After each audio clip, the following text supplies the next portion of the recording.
نحمده ونستعينه ونؤمن به ونتوكل عليه ونعوذ بالله من شرور أنفسنا ومن سيئات أعمالنا من يهده الله فهو المهتدي ومن يضلله فلن تجد له وليا مرشدا وأشهد أن لا إله إلا الله وحده لا شريك له وأشهد أن محمدا عبده ورسوله ورسله بالهدى ودين الحق ليظهره على الدين كله ولو كره المشركون.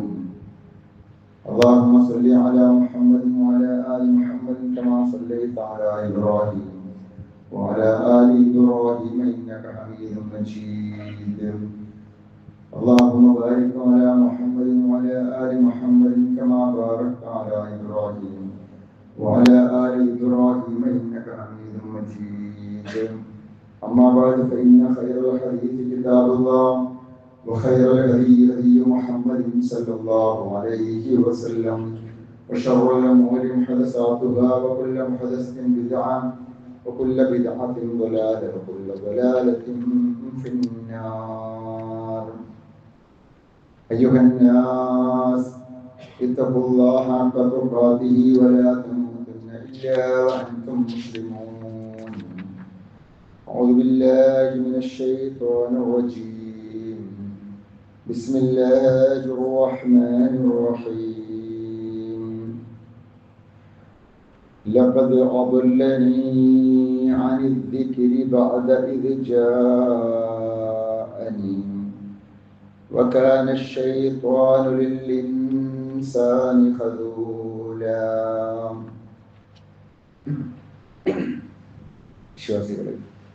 വിശ്വാസിനികൾ സർവ ലോകരക്ഷിതാവായ അല്ലാഹുവിന്റെ നിയമനിർദ്ദേശങ്ങൾ യഥാവിധി ജീവിതത്തിൽ പകർത്തുവാനും വിശ്വാസിയായി ജീവിച്ച് ഈമാനോടെ മരിക്കുവാനും പരിശ്രമിക്കണമെന്ന് എന്നെ നിങ്ങളിൽ ഓർമ്മിപ്പിക്കുകയാണ്. കരുണാവാരിധിയായ നാഥൻ അവനെ ഭയപ്പെട്ട് ജീവിക്കുന്ന മുത്തഖീങ്ങളായ ദാസന്മാരുടെ കൂട്ടത്തിൽ നമ്മെ അവരെയും ഉൾപ്പെടുത്തി അനുഗ്രഹിക്കുമാറാവുന്നത്.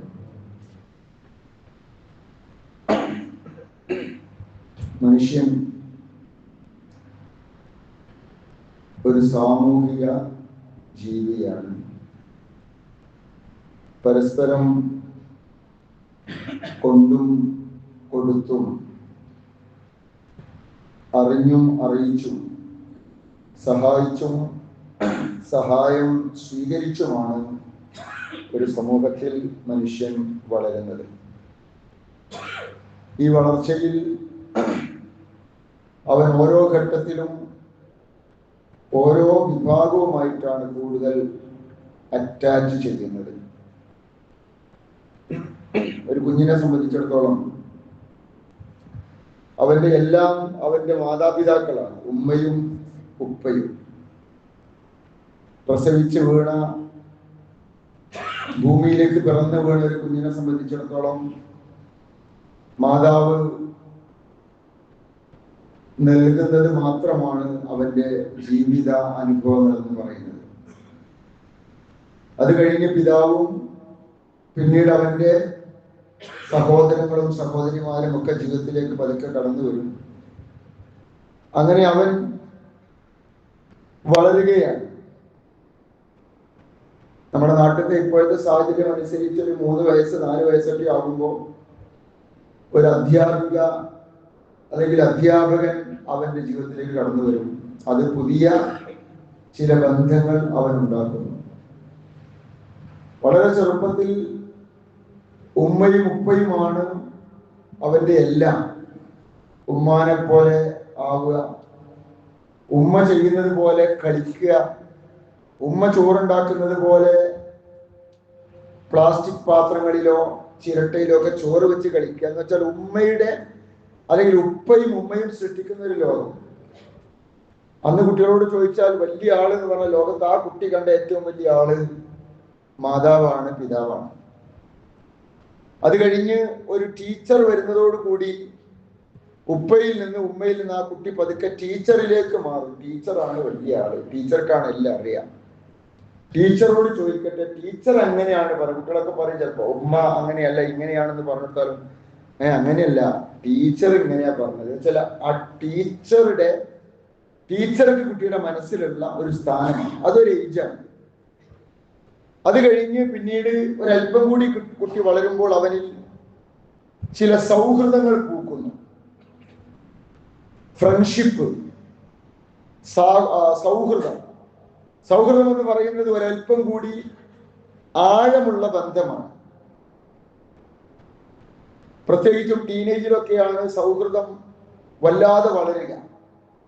അതുവരെ ഉപ്പയും ഉമ്മയുമാണ് എല്ലാം അറിയുന്നവർ, ടീച്ചറും മാഷുമാണ് കാര്യങ്ങളൊക്കെ മനസ്സിലാക്കുന്നവർ എന്ന് പറയുന്ന മക്കള് പിന്നെ പറയും, ഉമ്മച്ചിക്ക് എന്താ അറിയാം, ഉപ്പച്ചിക്ക് എന്താ അറിയാം, അല്ലെങ്കിൽ ടീച്ചർക്ക് എന്താ അറിയാം, മാഷക്ക് എന്താ അറിയാം. എൻ്റെ ഫ്രണ്ട്സ് എന്നോട് അങ്ങനെയാണ് പറഞ്ഞത്.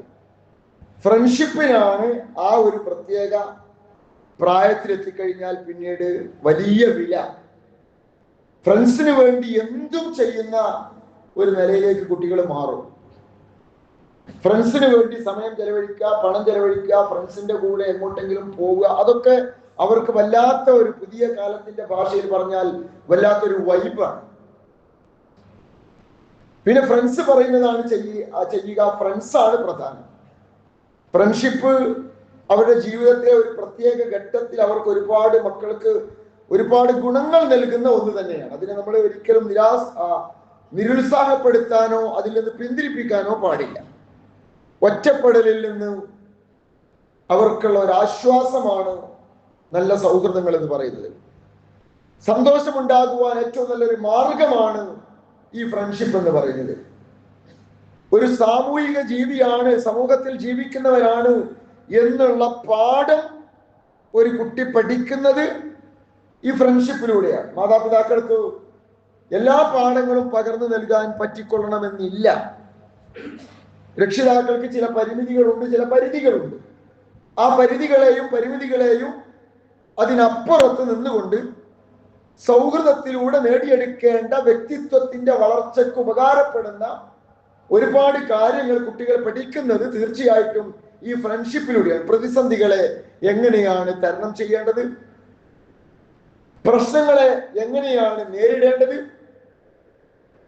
മുൻപിൽ ഒരു പ്രോബ്ലം എത്തിപ്പെട്ടാൽ അതിൽ നിന്ന് എങ്ങനെയാണ് രക്ഷപ്പെടേണ്ടത്, സങ്കടങ്ങൾ പങ്കിടേണ്ടത്, സ്നേഹം പങ്കിടേണ്ടത്, സന്തോഷം പങ്കിടേണ്ടത്, ഇതൊക്കെ കുട്ടികൾ പഠിക്കുന്നത് സമപ്രായക്കാരായ അവന്റെ ഏജിലുള്ള കുട്ടികളുമായി കൂട്ടുചേരുമ്പോഴാണ്. ഇതിനെ രക്ഷിതാക്കള് ഇതിന് അവസരം കൊടുക്കണം. എവിടേക്കും പോണ്ട, ഈ കളിക്കാനൊന്നും പോണ്ട, വീട്ടിൽ തന്നെ ഇരുന്നാൽ മതി, ട്യൂഷന് മാത്രം പോയാൽ മതി എന്ന നിലപാട് രക്ഷിതാക്കൾ സ്വീകരിക്കാൻ പാടില്ല. കുട്ടികൾ കളിക്കണം, കുട്ടികൾ ഫ്രണ്ട്സിന്റെ കൂടെ സമയം ചെലവഴിക്കണം. പക്ഷെ അവിടെയൊക്കെ നമ്മൾ ശ്രദ്ധിക്കേണ്ടുന്ന പ്രധാനപ്പെട്ട ചില കാര്യങ്ങളുണ്ട്. ഞാൻ സൂചിപ്പിച്ചു, സാമൂഹ്യ ജീവിതം കുട്ടി പഠിക്കുന്നത് ഈ ഫ്രണ്ട്ഷിപ്പിലൂടെയാണ്. പക്ഷെ ഇന്ന് ഈ ഫ്രണ്ട്ഷിപ്പ് വഴിതെറ്റിപ്പോകുന്നുണ്ടോ എന്നുള്ളത് ശ്രദ്ധിക്കേണ്ടത് രക്ഷിതാക്കളുടെ ഏറ്റവും പ്രധാനപ്പെട്ട ബാധ്യതയുമാണ്. ഇതിന്റെ രണ്ടിന്റെയും ഇടയ്ക്കുള്ള ഒരു നിലപാട് സ്വീകരിക്കുക എന്ന് പറയുന്നത് കൃത്യമായ ഒരു കാഴ്ചപ്പാടോട് കൂടി മാത്രമേ രക്ഷിതാക്കൾക്ക് ആ ഒരു തലത്തിലേക്ക് എത്താൻ വേണ്ടി സാധിക്കുള്ളൂ. വിശുദ്ധ പറയുന്നുണ്ട്, യാ അയ്യുഹല്ലദീന ആമനൂ ഇത്തഖുല്ലാ, വിശ്വാസികളെ നിങ്ങൾ അല്ലാഹുവിനെ ഭയപ്പെടുക, വകൂനൂ മഅസ് സ്വാദിഖീൻ, നിങ്ങൾ സ്വാദിഖീങ്ങളുടെ കൂടെ ആയിരിക്കുക, സത്യം പറയുന്നവരുടെ കൂടെ, സത്യവാന്മാരുടെ കൂടെ, നല്ലവരുടെ കൂടെ ആയിരിക്കുക, നല്ലവരുമായി സൗഹൃദം പങ്കിടുക, നല്ല സൗഹൃദങ്ങൾ, നല്ല ഫ്രണ്ട്ഷിപ്പുകൾ ഉണ്ടാക്കിയെടുക്കുക. ഒരു ഫ്രണ്ട്, ഒരു സുഹൃത്ത് നല്ലവരാണോ എന്ന് തിരിച്ചറിയുവാൻ ഒരുപാട് വഴികളുണ്ട്. ഇസ്ലാമികമായി നോക്കുമ്പോൾ ഏറ്റവും പ്രധാനപ്പെട്ടത് അവൻ അള്ളാഹുവിനെ പേടിക്കുന്നവനാണോ എന്നുള്ളത് തന്നെയാണ്. ഫ്രണ്ട്ഷിപ്പിന് ഇന്നത്തെ കാലത്ത് പല മാനദണ്ഡങ്ങളുമാണ്. പണക്കാരെ ഫ്രണ്ട്സായി കിട്ടാൻ ആഗ്രഹിക്കുന്നവരുണ്ട്. സ്കൂളിലൊക്കെ ഓൻ്റെ അടുത്ത് ഇഷ്ടം പോലെ പൈസ ഉണ്ടാകും, അപ്പൊ ഓൻ്റെ ഒപ്പം നിന്നാൽ ഓൻ ഐസ്ക്രീം വാങ്ങും, എനിക്കും വാങ്ങിത്തരും എന്ന നിലക്ക് സൗഹൃദം സ്വീകരിക്കുന്നവരുണ്ട്. അതല്ലെങ്കിൽ പല കാരണങ്ങളാവാം. കുട്ടികൾക്ക് സുഹൃത്തുക്കളെ കണ്ടെത്തുന്നതിന് പലതരത്തിലുള്ള കാരണങ്ങൾ ഉണ്ടായിരിക്കാം, കുട്ടികൾക്ക് മാത്രമല്ല മുതിർന്നവർക്കും. ഇവിടെ ഏറ്റവും പ്രധാനപ്പെട്ട ഒരു വിശ്വാസിയെ സംബന്ധിച്ചിടത്തോളം സൗഹൃദം ഉണ്ടാക്കുമ്പോൾ ഏറ്റവും പ്രധാനമായി ശ്രദ്ധിക്കേണ്ടത് അള്ളാഹുവിനെ ഭയപ്പെടുന്നവനാണോ, അള്ളാഹുവിനെ ഓർമ്മിപ്പിക്കുന്നവനാണോ, അള്ളാഹുവിലേക്ക് വിളിക്കുന്നവനാണോ, അവരുമായുള്ള സൗഹൃദത്തിലൂടെ എനിക്ക് പരലോകത്തേക്ക് നന്മയാണോ ഉണ്ടാക്കാൻ പറ്റുക എന്നുള്ളതാണ് സൗഹൃദത്തിലെ ഏറ്റവും പ്രധാനപ്പെട്ട വശം. അത് കഴിഞ്ഞേ ഉള്ളൂ രാഷ്ട്രീയ സ്വാധീനം, അത് കഴിഞ്ഞേ ഉള്ളൂ സാമ്പത്തികമായ കെട്ടുറപ്പ്, അത് കഴിഞ്ഞേ ഉള്ളൂ പൊതുസമൂഹത്തിൽ അവനുള്ള പരിഗണന. ഇതൊക്കെ അള്ളാഹുവിനെ ഭയപ്പെടുന്നവനാണോ എന്നുള്ളത് കഴിഞ്ഞിട്ട് ബാക്കിയാണ്. റസൂലുള്ളാഹി സ്വല്ലല്ലാഹു അലൈഹി വസല്ലമയുടെ ജീവിതത്തിലെ ഏറ്റവും മനോഹരമായ ഒരു സൗഹൃദം, ലോകത്ത് പിന്നീട് ഒരുപാട് വിപ്ലവങ്ങൾ ഉണ്ടാക്കിയ, ഒരുപക്ഷെ ലോകത്തിന് തന്നെ മാതൃകയാക്കി കാണിക്കാൻ പറ്റുന്ന ഏറ്റവും മനോഹരമായ സൗഹൃദം എന്ന് പറയുന്നത് റസൂലുള്ളാഹി സ്വല്ലല്ലാഹു അലൈഹി വസല്ലമയുടെയും സിദ്ദീഖുൽ അക്ബറിന്റെയും സൗഹൃദമാണ്. അബൂബക്കർ സിദ്ദീഖുമായി റസൂലുള്ളാഹി സ്വല്ലല്ലാഹു അലൈഹി വസല്ലമയ്ക്ക് ഉണ്ടായിരുന്ന ആ സൗഹൃദം, അതിന് തുല്യമായ ഒരു സൗഹൃദം ലോകത്ത് വേറെ ഇല്ല. അള്ളാഹുവിന്റെ പ്രവാചകൻ പറയുന്നുണ്ട്, ലൗ കുൻതു മുത്തഖിദൻ ഖലീലൻ ലഖ്തഖത്തു അബൂബക്കറിൻ ഖലീല. എനിക്കൊരു സുഹൃത്തുണ്ടെങ്കിൽ, എനിക്കൊരു കൂട്ടുകാരനുണ്ടെങ്കിൽ അതിൽ ഒന്നാമത്തെ കൂട്ടുകാരൻ സിദ്ദീഖുൽ അക്ബർ. സിദ്ദീഖുൽ അക്ബറിനെ കുറിച്ച് വിശുദ്ധ ഖുർആൻ വിശേഷിപ്പിക്കുന്നത് തന്നെ ഫ്രണ്ട് എന്നുള്ള അർത്ഥത്തിലാണ്. സ്വാഹിബ് എന്ന് പറഞ്ഞാൽ സുഹൃത്ത്, ഫ്രണ്ട്, കൂട്ടുകാരൻ എന്നാണ് അർത്ഥം. ഇത് യഖൂലു ലിസ്വാഹിബിഹി, വിശുദ്ധ നബി സല്ലല്ലാഹു അലൈഹി വസല്ലമയും അബൂബക്കർ സിദ്ദീഖും കൂടി ആ ഗുഹയിൽ അകപ്പെട്ട സന്ദർഭം നമുക്കറിയാം. മക്കയിൽ നിന്ന് മദീനയിലേക്ക് പോകുമ്പോ ശത്രുക്കൾ ഫോളോ ചെയ്തപ്പോ രക്ഷപ്പെടുവാൻ വേണ്ടി ഗുഹയിൽ അകപ്പെട്ടപ്പോൾ സുഹൃത്തിന് വേണ്ടി തന്നെ ത്യജിക്കാൻ തയ്യാറായ അത്രയും ആഴമുള്ള സൗഹൃദം, അതാണ് പോസിറ്റീവ് ഫ്രണ്ട്ഷിപ്പ് എന്ന് പറയുന്നത്. ഇന്ന് പലതരം ഫ്രണ്ട്ഷിപ്പുകളുണ്ട്. നെഗറ്റീവ് ഫ്രണ്ട്ഷിപ്പ് എന്ന് പറഞ്ഞാൽ നമ്മളെ നശിപ്പിക്കുന്ന സൗഹൃദങ്ങളാണ്. നമ്മൾ ആലോചിക്കേണ്ടത്, അങ്ങനെ ഒരു സുഹൃത്താണോ എനിക്കുള്ളത്? ഇല്ലാ തൻസുറൂഹു ഫഖദ് നസറഹുല്ലാഹ്, നിങ്ങൾ അദ്ദേഹത്തെ സഹായിച്ചിട്ടില്ലെങ്കിലും അള്ളാഹു അദ്ദേഹത്തെ സഹായിക്കും. ഇത് അഖ്റജഹുൽ ലദീന കഫറു സാനി ഇസ്നൈനി, അവരെ ശത്രുക്കൾ അവരുടെ നാട്ടിൽ നിന്ന് പുറത്താക്കുകയും രണ്ടുപേരും ആ ഗുഹയിലാകുകയും ചെയ്ത സന്ദർഭം ഇത് ഹുമാ ഫിൽ ഗാർ ഇത് യഖൂലു ലിസ്വാഹിബിഹി, ഒരാൾ തന്റെ സുഹൃത്തിനോട് പറഞ്ഞു ലാ തഹ്സൻ, ലാ തഹ്സൻ. ഒരു സുഹൃത്തിന് തന്റെ സുഹൃത്തിനോട്, ഫ്രണ്ടിനോട് പറയാൻ സാധിക്കുന്ന ഏറ്റവും പോസിറ്റീവായ വേർഡ് എന്ന് പറയുന്നത് ലാ തഹ്സൻ എന്നുള്ളതാണ്. ദുഃഖിക്കേണ്ട, പ്രയാസപ്പെടേണ്ട, ടെൻഷൻ അടിക്കേണ്ട. ഒരു സുഹൃത്തിനെ എന്തിനാ നമുക്ക് ചിലത് ഷെയർ ചെയ്യുവാൻ, ചിലത് പങ്കുവെക്കുവാൻ, ചിലത് തുറന്നു പറയുവാൻ, മനസ്സിന്റെ താളം തെറ്റുന്നു എന്ന് തോന്നുമ്പോൾ ഓപ്പൺ ആയിട്ടൊന്ന് ഇരുന്ന് ഒളിയും മറയുമില്ലാതെ ഞാനിപ്പോ ഇങ്ങനെ ഒരു പ്രതിസന്ധിയിലാണ് എന്ന് പറയാൻ സാധിക്കുന്ന ഒരു നല്ല സൗഹൃദം, അത് ഒരു മനുഷ്യന് ആവശ്യമാണ്. ചില ആളുകൾ ഇത്തരം എല്ലാ കാര്യങ്ങളിൽ നിന്നും മാറി നിൽക്കും. അങ്ങനെ ഒന്നുമില്ല, അവനവന്റെ ഒരു ലോകം മാത്രം. ഫ്രണ്ട്സ് ആരെന്ന് ചോദിച്ചാൽ എനിക്ക് അങ്ങനത്തെ ഒരു ഫ്രണ്ടും ഇല്ല. എല്ലാം തുറന്നു പറയാൻ പറ്റുന്ന ഒരാളാരാന്ന് ചോദിച്ചാൽ അങ്ങനത്തെ ഒരാളില്ല. അള്ളാഹുവോടാണ് നമ്മൾ എല്ലാം പറയേണ്ടത്. എന്നാലും ഭൂമിയിൽ സാമൂഹ്യ ജീവി എന്നുള്ള നിലക്ക് മനുഷ്യർക്ക് ചിലര് വേണം. അവന്റെ മുൻപിൽ നമുക്കെല്ലാം തുറന്നു പറയാൻ സാധിക്കുമ്പോൾ അവന് നമ്മെയും നമുക്ക് അവനെയും മനസ്സിലാക്കുവാൻ പറ്റും. നല്ല കേൾക്കാൻ തയ്യാറുള്ള ഒരു സുഹൃത്ത്, ലിസണിങ് കപ്പാസിറ്റി എന്ന് പുതിയ സൈക്കോളജിക്കൽ ലാംഗ്വേജിൽ പറയും. കേൾക്കാൻ തയ്യാറുള്ള ഒരു സുഹൃത്ത്, ജഡ്ജ്മെന്റിലായിട്ടല്ലാതെ വിലയിരുത്താതെ ഓപ്പൺ ആയി കേട്ടുകൊടുക്കാൻ സാധിക്കുന്ന ഒരു സുഹൃത്ത്. അങ്ങനെയായിരുന്നു റസൂലുള്ളാഹി സ്വല്ലല്ലാഹു അലൈഹി വസല്ലം സിദ്ദീഖുൽ അക്ബറും ഇത് യഖൂലു ലിസാഹിബിഹി ലാ തഹ്സൻ. അതുകൊണ്ടാണ് ഏത് പ്രതിസന്ധിയിലും പറയാൻ സാധിച്ചത് റസൂലുള്ളാഹി സ്വല്ലല്ലാഹു അലൈഹി വസല്ലമക്ക് ലാ തഹ്സൻ, ഭയപ്പെടേണ്ട, പേടിക്കേണ്ട, ഇന്നല്ലാഹ മഅന, കാരണം അള്ളാഹു നമ്മുടെ കൂടെയുണ്ട്. അതാണല്ലോ നമുക്ക് കിട്ടേണ്ട ഏറ്റവും അവസാനത്തെ ആശ്വാസം, അവലംബം എന്ന് പറയുന്നത്.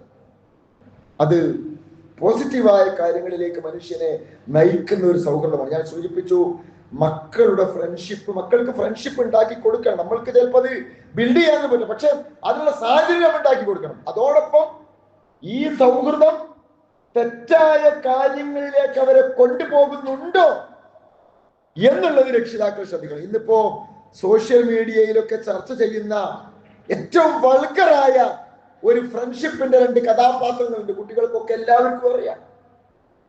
വളരെ ഇസ്ലാമികമായി വളർന്നിരുന്ന 2 കുട്ടികൾ അവസാനം എത്തിപ്പെട്ടിരിക്കുന്ന ദുരന്തം സോഷ്യൽ മീഡിയ തുറന്നാൽ അവരാണ്.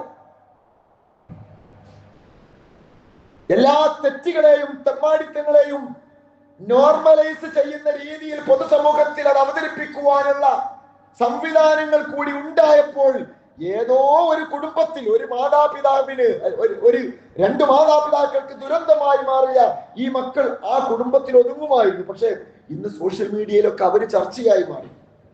അതിനെ പലരും ന്യായീകരിക്കുന്ന അവസ്ഥയിലേക്ക് വന്നു. രക്ഷിതാക്കളെ കുറ്റപ്പെടുത്താനല്ല, പക്ഷേ നമ്മുടെ മക്കൾ ഇത്തരം വഴിവിട്ട ബന്ധത്തിലേക്ക് സൗഹൃദത്തിലൂടെ പോകുന്നുണ്ടോ? ലെസ്ബിയസ് അടക്കം ഉള്ള തെറ്റുകളിലേക്ക് നമ്മുടെ മക്കൾ വഴിമാറിപ്പോകുന്ന അവസ്ഥ നമ്മുടെ സൊസൈറ്റിയിൽ കൂടി സംഭവിക്കുമ്പോൾ രക്ഷിതാക്കൾ സൗഹൃദത്തെ വളരെ ഗൗരവത്തോടെ കാണണം. ബോയ്സ് മാത്രമല്ല, ഗേൾസും പെൺകുട്ടികളും ഇന്നത്തെ കാലത്ത് ഇത്തരം പല ദുരന്തത്തിലേക്കും എത്തുന്നു. ഇതൊക്കെ സോഷ്യൽ മീഡിയ വഴി, TV ചാനലുകൾ വഴി, ബിഗ് ബോസുകൾ വഴി നമ്മുടെ അടുക്കളയിലേക്ക് പോലും എത്തുമ്പോൾ അവിടെയാണ് നമ്മുടെ മക്കളെ, ഇതൊന്നും അറിയാത്ത 8ഉം 8ഉം തിരിയാത്ത നമ്മുടെ മക്കളെ കൂടി ഇത് സ്വാധീനിക്കുന്നതിന്റെ ദുരവസ്ഥ നമ്മുടെ സൊസൈറ്റിയിൽ ഉണ്ടാവുന്നത്. ഒരു മോൻ വെറുതെ ബൈക്ക് ഒന്ന് കൈ കാണിച്ചതാണ്. അത് നമ്മുടെ കുട്ടികളുടെ ഒരു ദുശീലമാണ്. പലപ്പോഴും നമ്മൾ സൂചിപ്പിച്ചിട്ടുണ്ട്. ഓസി അടിക്കുക എന്ന് പറയും. ലിഫ്റ്റ് വാങ്ങിയിട്ട് 1 കിലോമീറ്റർ, 1/2 കിലോമീറ്റർ, 1.5 കിലോമീറ്റർ മക്കള് സംസാരിക്കുന്നത് ഇങ്ങോട്ട് ശ്രദ്ധിക്കുക. ചെറിയ ദൂരത്തേക്ക് ഒരുപക്ഷെ വീട്ടിൽ നിന്ന് 5 രൂപ വാങ്ങിയിട്ടുണ്ടാവും. എന്നാലും ആ 5 രൂപക്ക് മിഠായി വാങ്ങാൻ വേണ്ടിയിട്ട് വെറുതെ ബൈക്കിന് കൈ കാണിക്കും. അങ്ങനെ ബൈക്കിന് കൈ കാണിച്ചു. ഒരു ചെറുപ്പക്കാരൻ അവനെ കയറ്റി. ഇറങ്ങുന്ന സമയത്ത് ഒരു 500ന്റെ നോട്ടെടുത്തിട്ട് താഴത്ത് കിട്ടു. അവനോട് പറഞ്ഞു, നിന്റെ ബാഗിൽ നിന്ന് ചാടിയതാണ്, എടുത്തോ. അവൻ പറഞ്ഞു, എന്റെ അടുത്ത് ഇല്ലല്ലോ, എന്റേതല്ല. പക്ഷെ അയാൾ നിർബന്ധിച്ചു, നിന്റെ തന്നെ ആയിരിക്കും, ഇപ്പൊ ചാടുന്ന ഞാൻ കണ്ടു, നീ എടുത്തോ. അവനത് എടുത്ത് പോയി. ഒരു ചെറിയ കുട്ടി, ഹൈസ്കൂളിൽ പഠിക്കുന്ന ഒരു ബാലൻ, ഒരു കുഞ്ഞു, അവന്റെ കയ്യിൽ ഒരു 500 രൂപ കിട്ടിയാൽ എന്താ ചെയ്യാ? അവൻ പോയിട്ട് നന്നായിട്ടൊരു ഭക്ഷണം കഴിച്ചു, ബാക്കി അവിടെ വെച്ചു. 10-200 രൂപ അവന്റെ കയ്യിൽ ബാക്കിയുണ്ട്. പിറ്റേ ദിവസം ഇതേ സ്ഥലത്ത് അയാൾ കാത്തു നിൽക്കുകയാണ്. അവനെ കയറ്റി. എന്നിട്ട് അവനോട് ചോദിച്ചു, ഇന്നലത്തെ 500 രൂപ എന്റെ തന്നെ ആയിരുന്നു, അത് ഞാൻ അറിയാതെ നിന്റേതാന്ന് പറഞ്ഞത്, എനിക്ക് താ. അവൻ പറഞ്ഞു, എന്റെ അടുക്കലില്ല, എന്റെ അടുക്കൽ 200 ബാക്കിയുള്ളൂ, അത് തരാം. അയാൾ ഭീഷണിപ്പെടുത്തി, അത് പറ്റൂല, എന്റെ പൈസ ഇപ്പൊ കിട്ടണം. ഒരു ചെറിയൊരു കുട്ടിയെ സംബന്ധിച്ചിടത്തോളം ഒരു ട്രാപ്പിൽ ചെന്ന് വീഴുന്ന രീതിയാണ്, അബദ്ധത്തിൽ ചെന്ന് ചാടുന്ന ദുരവസ്ഥയാണ്. അവസാനം അയാള് മദ്യം പറഞ്ഞു, ഒരു കാര്യം ചെയ്യും, ഈ ബാഗ് ഒന്ന് ഈ ഞാൻ പറയുന്ന ആൾക്ക് കൊണ്ടേ കൊടുത്താൽ മതി. ഒരു കുട്ടിയുടെ കയ്യിൽ ഒരു ബാഗ് കൊടുത്താൽ സംശയിക്കൂലല്ലോ. അതവൻ ഏറ്റെടുത്തു. അത് ഒരു പുതിയ സൗഹൃദത്തിന് തുടക്കമായി. ആ സൗഹൃദം പിന്നീട് അവനെ എത്തിച്ചത് ലഹരി മാഫിയയുടെ കൈകളിലാണ്. ഇത്തരം ഒരുപാട് സംഭവങ്ങൾ. ഈ അടുത്ത് ഒരു സുഹൃത്ത് പറഞ്ഞൊരു സംഭവം ഉണ്ട്. അവന് വിവാഹം ആലോചിക്കാൻ പറ്റുന്നില്ല. ഒരിക്കൽ എപ്പോഴോ ഇത്തരം സൗഹൃദത്തിലൂടെ പിടിക്കപ്പെടുകയും ലഹരി കടിപ്പെടുകയും കൈകളിൽ ആമം വെച്ച രീതിയിലുള്ള ഒരു ഫോട്ടോ അവന്റേത് സോഷ്യൽ മീഡിയയിൽ പ്രചരിപ്പിക്കപ്പെടുകയും ചെയ്തു. ഏതോ ഒരു ദുരന്തത്തിൽ, ഒരു സൗഹൃദത്തിൽ അവന് സംഭവിച്ച ഒരു വീഴ്ചയായിരുന്നു. ഇപ്പോ അവന് 10-35 വയസ്സുണ്ട്. പക്ഷെ കല്യാണം നടക്കണില്ല. കല്യാണാലോചന വന്നാൽ ആൾക്കാരുടെ മുമ്പിൽ ഇവൻ ഈ കയ്യാമം വെച്ച് നിൽക്കുന്ന ഫോട്ടോ ആരെങ്കിലുമൊക്കെ ഇവർക്ക് അയച്ചു കൊടുക്കും. അതോടുകൂടി അവിടെ തീർന്നു. പോലീസുകാരുടെ മുമ്പിൽ ഒരു ചെറുപ്പക്കാരൻ, 10-25 വയസ്സുള്ള ചെറുപ്പക്കാരൻ കയ്യാമം വെച്ച് നിൽക്കുന്ന ഒരു ഫോട്ടോ കണ്ടാൽ ആരാണ് സ്വന്തം മകളെ അവർക്ക് കല്യാണം കഴിച്ചു കൊടുക്കുക? ഒരു നിമിഷത്തിൽ സംഭവിക്കുന്ന സൗഹൃദത്തിലൂടെ ഉണ്ടാകുന്ന ഇത്തരം ദുരന്തങ്ങൾ എവിടേക്കാണ് നമ്മളെ എത്തിക്കുക എന്നുള്ള വളരെ ഗൗരവത്തോടെ കുട്ടികൾ ആലോചിക്കണം, ചെറുപ്പക്കാർ ആലോചിക്കണം. എന്നാൽ നല്ല സൗഹൃദങ്ങളിലൂടെ ഒരുപാട് നമുക്ക് വളരാൻ സാധിക്കാം. സിദ്ദീഖുൽ അക്ബറിനെ റസൂലുള്ളാഹി സ്വല്ലല്ലാഹു അലൈഹി വസല്ലം കുറിച്ച് സൂചിപ്പിക്കപ്പെട്ടതുപോലെ ചില യാത്രകളിലൂടെ, ഉംറ ട്രിപ്പിലൊക്കെ പോയി വന്ന, ഹജ്ജ് യാത്ര കഴിഞ്ഞ് വന്ന ആളുകൾ പറയും, അവർ തമ്മിലുള്ള ആ ബന്ധം ഉണ്ടല്ലോ, ഹജ്ജിന് ഒന്നിച്ചു പോയതാ. അൽഹംദുലില്ലാ 12 കൊല്ലമായി ഞങ്ങൾ പോയി വന്നിട്ട്, പക്ഷെ ഇപ്പോഴും ആ ബന്ധം നിലനിൽക്കുന്നുണ്ട്. ഉംറ യാത്രയുടെ ശേഷമുള്ള ബന്ധം, ഹജ്ജ് യാത്രയുടെ ശേഷമുള്ള ബന്ധം, ഇത്തരം നല്ല ബന്ധങ്ങൾ പിന്നീട് അവരുടെ ജീവിതത്തിൽ ഉണ്ടാക്കുന്ന എത്രയോ ആളുകൾ പലപ്പോഴും പറയാറുണ്ട്, അവരുമായി സൗഹൃദത്തിലായതിനു ശേഷമാണ് എനിക്ക് എൻ്റെ ലൈഫിന്, എൻ്റെ ജീവിതത്തിൽ ഒരു സിസ്റ്റം ഉണ്ടായത്. അങ്ങനെ എത്ര നല്ല നല്ല സൗഹൃദങ്ങൾ, എന്നാൽ എത്ര അപകടകരമായ സൗഹൃദങ്ങൾ ശ്രദ്ധിക്കണം നമ്മൾ. അല്ലാഹു റസൂൽ പഠിപ്പിച്ചു, അർറജുൽ അലാ ദീനി ഖലീലിഹി, ഒരാൾ വിലയിരുത്തപ്പെടുന്നത് അവന്റെ സുഹൃത്തിനെ നോക്കിയിട്ടാണ്. അവന്റെ സുഹൃത്തിന്റെ മതത്തിലാണവൻ, സുഹൃത്തിന്റെ രീതിയിലാണവൻ, സുഹൃത്തിന്റെ സ്വഭാവത്തിലാണവൻ. അതുകൊണ്ട് ഓരോരുത്തരും നോക്കട്ടെ ആരുമായിട്ടാണ് താൻ സൗഹൃദം പങ്കിടുന്നത് എന്നുള്ളത്. സാധാരണ പറയാറുണ്ട്, ഒരാളുടെ വ്യക്തിത്വത്തിന്റെ ആവറേജ് എന്ന് പറയുന്നത് അയാളുമായി സൗഹൃദമുള്ള 5 പേരെടുക്കുക. എൻ്റെ ഏറ്റവും അടുത്ത 5 സുഹൃത്തുക്കൾ, ഞാനിങ്ങനെ എണ്ണ, ഇന്നാള് ഇന്നാള് ഇന്നാള് ഇന്നാള് 5 ആളെ ഞാൻ എടുത്തു. ഈ 5 ആളെയും നിർത്തി വെച്ചാൽ അവരുടെ വ്യക്തിത്വത്തിന്റെ ഒരു ആവറേജ് ഉണ്ടാകും. അതായിരിക്കും എന്റെ സ്വഭാവം. എന്ന് വെച്ചാൽ ഒരാളെ മനസ്സിലാക്കാൻ അയാളെ നോക്കണം എന്നില്ല, അയാളുടെ ഫ്രണ്ട്സിനെ നോക്കിയാൽ മതി. ഞാൻ അതൊന്നും ചെയ്യലില്ല, പക്ഷെ ഞാൻ ഓന്റെ കൂടെ നടക്കലുണ്ട്. അങ്ങനെ നടന്നാൽ കുറച്ച് കഴിയുമ്പോ ഇവന്റെ വ്യക്തിത്വത്തിലേക്ക് അത് പടരും. സാധാരണ നമ്മൾ പറയാമല്ലോ, ചന്ദനം ചാരിയാൽ ചന്ദനം മണക്കും, ചാണകം ചാരിയാൽ ചാണകം മണക്കും. അതുകൊണ്ട് ആരുമായി ചാരുന്നു, ആരുമായി സമയം ചെലവഴിക്കുന്നു, നല്ലവരുമായിട്ടാണ് സമയം ചെലവഴിക്കുന്നതെങ്കിൽ നല്ല ചർച്ചകൾ നടക്കും, നല്ല ചിന്തകൾ ഉണ്ടാവും, നല്ല നിമിഷങ്ങൾ ഉണ്ടാകും. അത് ഒരു നല്ല വ്യക്തിത്വത്തിന്റെ രൂപീകരണത്തിന് കാരണമായി മാറും. ഇന്ന മസലുൽ ജലീസി സ്വാലിഹി വൽ ജലീസി സൂഇ കഹാമിലിൽ മിസ്കി വനാഫിഖിൽ ഖീർ. വിശ്വാസനെ പഠിപ്പിച്ച 2 ഉദാഹരണങ്ങളുണ്ട് സൗഹൃദത്തെ കുറിച്ച്. ഒന്ന്, ഉലയിലൂതുന്നവൻ, കൊല്ലപ്പണിക്കാരൻ. രണ്ടാമത്തേത് അത്തറ വിൽപ്പനക്കാരൻ. അത്തറ വിൽപ്പനക്കാരനുമായി നിങ്ങൾ സൗഹൃദം പങ്കിട്ടാൽ ഇമ്മായു ഹദീക്ക, ഒരു ഊതിന്റെ ഷോപ്പിൽ ജോലി ചെയ്യുന്ന ഒരാളുമായിട്ടാണ് ഇയാൾക്ക് സൗഹൃദമുള്ളത്. ഒരു അത്തർ ഷോപ്പിൽ, ഒരു സ്പ്രേ ഷോപ്പിൽ, ഇത്തരം വസ്തുക്കൾ വിൽക്കുന്ന ഒരു കടക്കാരനുമായിട്ടാണ് സൗഹൃദം. അവിടെ പോയി നിന്നാൽ ചിലപ്പോ ആർക്കെങ്കിലും ഒക്കെ കൊടുക്കുമ്പോൾ സാമ്പിൾ നമുക്കും തരും, നഷ്ടമൊന്നുമില്ല. ഇനി വേണമെങ്കിൽ ഒരു ചില്ലറ ഒരു 50 ഉറുപ്പിക കൊടുത്താൽ സാമ്പിൾ ബോട്ടിൽ വാങ്ങാം, അതും ചിലപ്പോൾ ഒരു ഓഫറിന് കിട്ടും. ഇനി അതും അല്ലെങ്കിലോ അവിടെ ഇരുന്നാൽ തന്നെ മതി, വെറുതെ സ്മെല്ല് നല്ലത് അനുഭവിച്ചുകൊണ്ടിരിക്കാം. ഇതാണ് ഒരു നല്ല വ്യക്തിയുമായിട്ടാണ് നമ്മൾ കൂട്ടുകൂടുന്നത് എങ്കിൽ നമുക്കുള്ള ഗുണം. ഇനി തിരിച്ചാണെങ്കിലോ, ചീത്ത വ്യക്തിയെ ഉപമിച്ചത് സാഹചര്യം വെച്ചിട്ട് ഒരു ജോലിയെ പറഞ്ഞത്, ആ ജോലി മോശമായത് കൊണ്ടല്ല.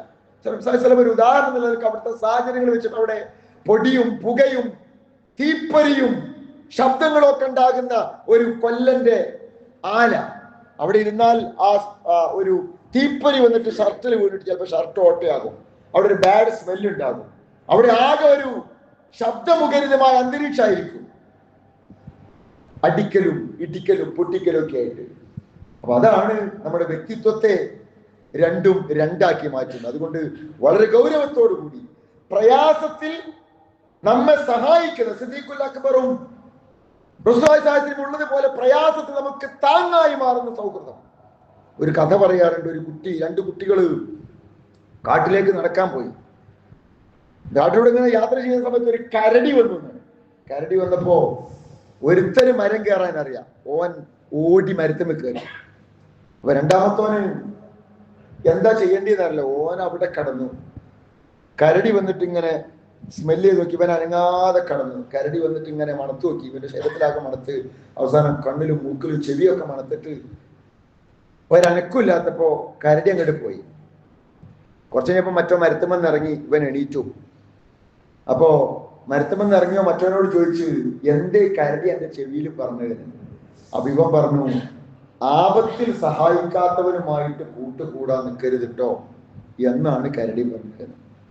കുടുങ്ങണ നേരത്ത് അവനെ സഹായിക്കാൻ തയ്യാറില്ലാതെ മരത്തുമക്ക് പിടിച്ചു കയറ്റാൻ തയ്യാറില്ലാതെ സ്വന്തം തടി നോക്കി മരത്തുമ കയറുന്ന ഒരുത്തന്റെ കൂടെ എന്തിനാണ് ഈ കാട്ടിക്ക് പോകുന്നത് എന്നാണ് കാൻഡി ചോദിച്ചത്.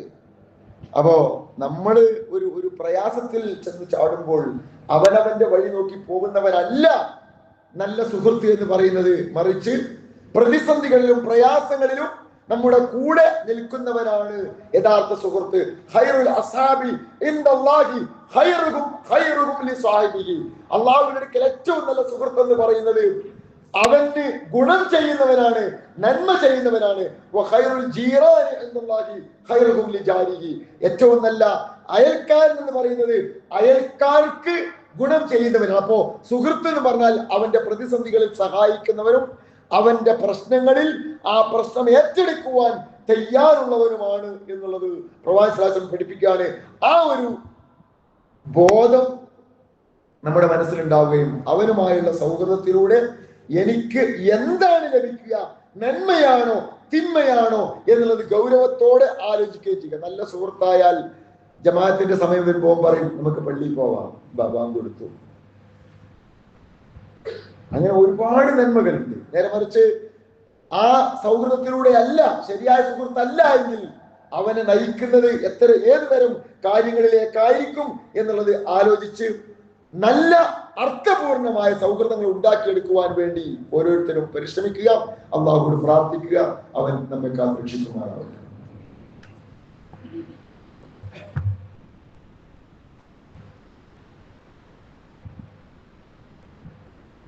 അൽഹംദുലില്ലാഹ് അൽഹംദുലില്ലാഹിൽ വാഹിദിൽ ഖഹാർ അസീസ് ഗഫാർ വസ്സലാത്തു വസ്സലാമു അലാ മൻ അർസലഹുല്ലാഹു കാഫത്തൽ ലിന്നാസ് ബിത്തബ്ശീർ വൽ ഇൻദാർ വഅലാ ആലിഹിൽ അഖിയാൽ അബ്റാർ വഅലാ അസ്ഹാബിൽ അസ്ഫിയാൽ അഖിയാർ മാദാമത്ത് സമാവാതി വൽ അർദി മാ തഅഖുതു ദിൽമാത്ത് അൽ ഇൻദാർ മാ വലിതഖുല്ലാഹ് വിശ്വാസം ശരീഅ അല്ലാഹുവിന്റെ നിയമനിർദ്ദേശങ്ങൾ പ്രവർത്തിക്കുക.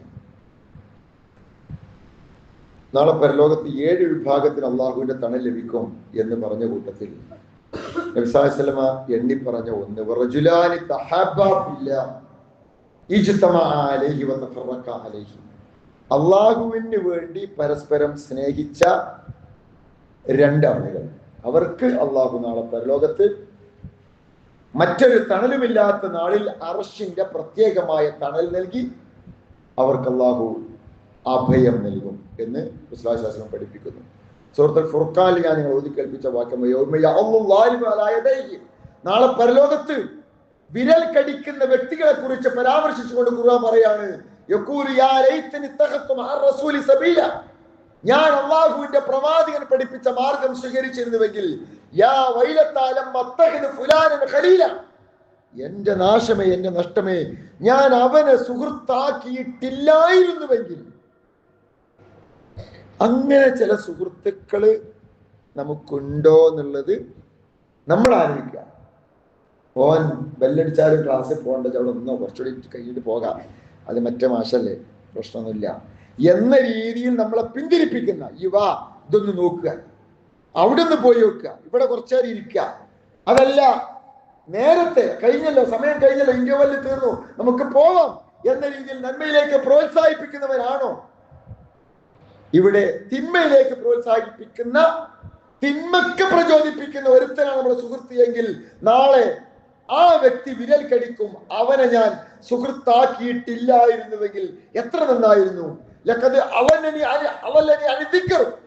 അള്ളാഹുവിൽ നിന്ന് അവൻ എന്നെ തടഞ്ഞു, എനിക്ക് സത്യം വന്നെത്തിയതിനു ശേഷം, ഇതാണ് ശരി എന്ന് മനസ്സിലാക്കിയതിനു ശേഷവും അവൻ എന്നെ തടഞ്ഞു. മനുഷ്യനോട് പിശാച് മനുഷ്യനെ പരലോകത്ത് കൈവിട്ട് കളയും. അതുകൊണ്ട് പ്രിയപ്പെട്ട സഹോദരങ്ങളെ, സഹോദരിമാരെ, വിദ്യാർത്ഥികളെ, ആ ഒരു ബോധം മനസ്സിൽ നിലനിർത്തുക, നല്ല സുഹൃത്തുക്കളെ തിരഞ്ഞെടുക്കുക, അങ്ങനെ സ്വർഗം നേടിയെടുക്കുന്ന ഒരു കൂട്ടത്തിൽ ഉൾപ്പെടുവാൻ വേണ്ടി പരിശ്രമിക്കുക. അള്ളാഹു നമ്മെ അനുഗ്രഹിക്കുമാറാവട്ടെ.